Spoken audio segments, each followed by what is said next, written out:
Alright, welcome to video 3 of this calculus video series on limits and continuity.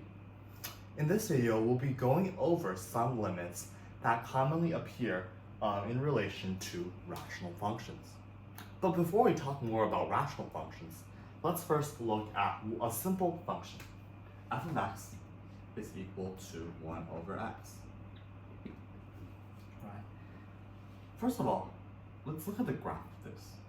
As y'all might know, right, the graph of f of x equals 1 over x looks something like this. Let's just look at this in limit notation real quick. As x approaches infinity, our fx approaches 0. Right. That's just the same I just said. On the other hand, as x approaches negative infinity, our function also approaches 0. The only difference is that here, right, the function approaches 0 from the positive side. While in negative infinity, the function actually approaches 0 from the negative side. But this is not needed within the AP calculus exam. Right? It's good to know, but it's not required. Alright.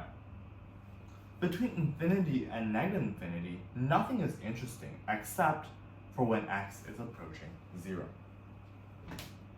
And note that in here, when x approaches 0, f of x does not approach a fixed value. On one hand, it goes to negative infinity, and on the other hand, it actually goes all the way up to infinity.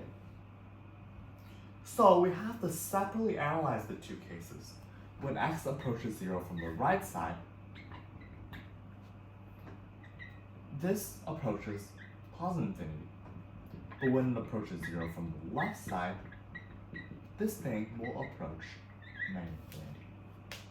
Note that in here, the limit as x approaches 0 does not exist.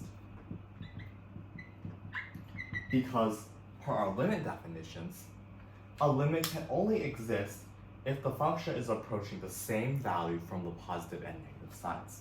But in here, it's clear that we are not approaching the same value. So the limit, general limit as x approaches 0 is d. Okay.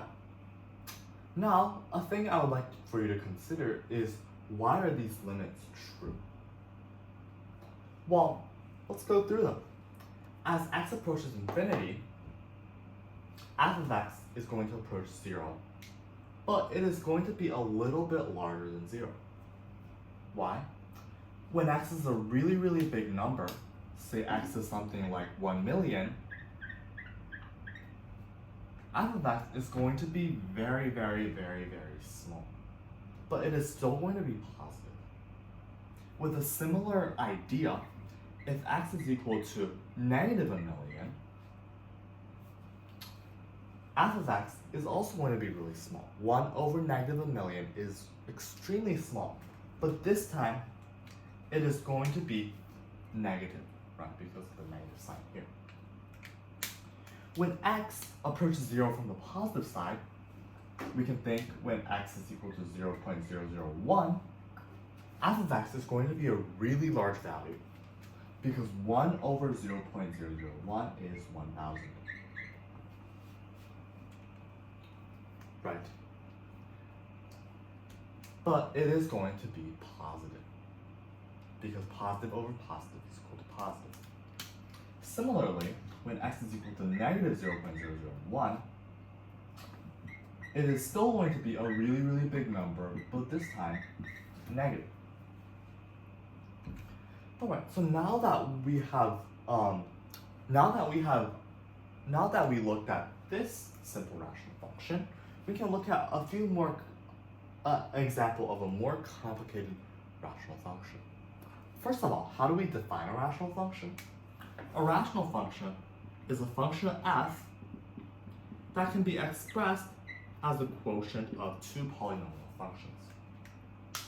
In mathematical language, we say that f of x is rational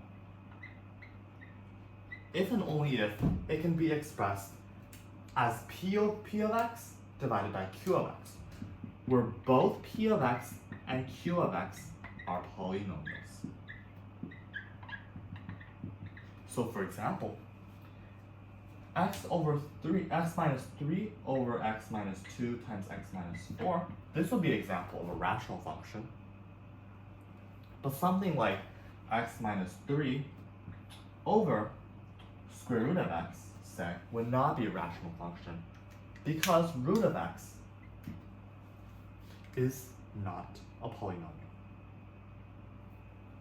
Oh, so with this idea, let's look at an example of f of x is equal to x minus 3 over x minus 2 times x minus 4. And we will do a similar analysis as we did in f of x is equal to 1 over x. So the first thing that I'm really interested in is what happens as the function goes to infinity and negative infinity. Well, as the function goes to infinity, we can rewrite this as x minus 3 over x squared minus 6x plus 8. As x goes to infinity, right, 3 here is trivial. 6x minus 8 is also trivial here because of the x squared term. So this, right, f of x would be the exact same.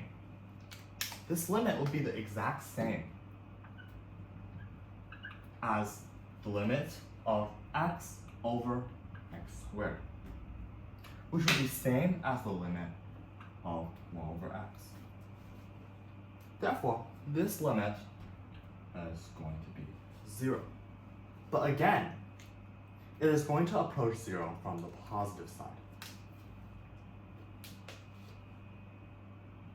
Well, what about the limit as x approaches negative infinity? Same idea, right? The 6x minus 8 are still going to be insignificant.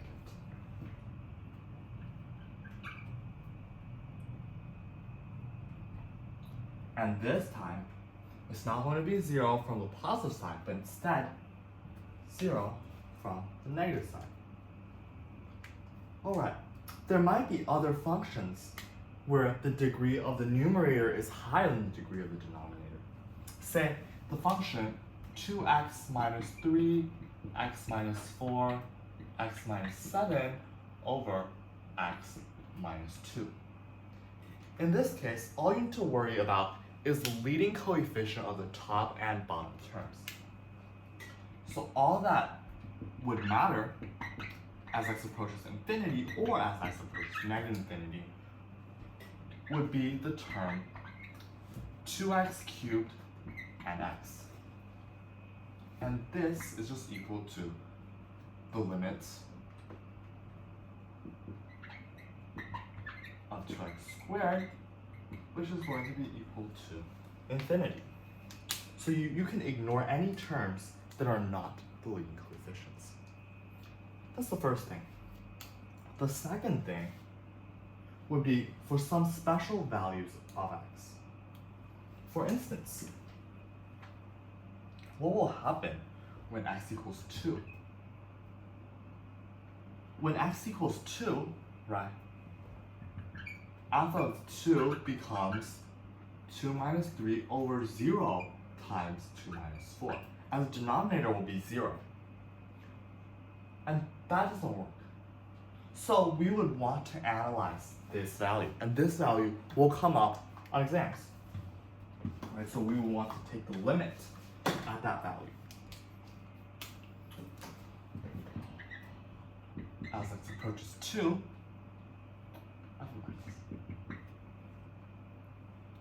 right. So for this, the easiest strategy for being able to find this limit will be to test values from both sides. when x is equal to 2.1, what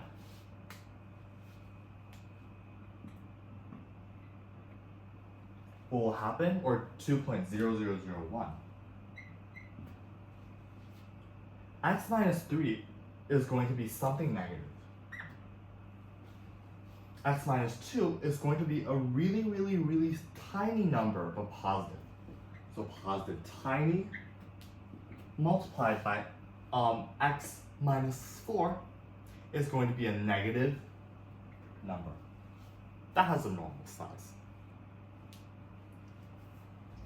So this becomes a positive 1 over tiny, which is going to be a positive large number, which means that this is going to be infinity. Right. But when we have cases where the denominator approaches 0, look back at what happened here. Right, we would need to split this up into the case of when of the left and the right side. So this gets a little bit more complicated. All right. Thank you for watching, and I hope to see you in the next video.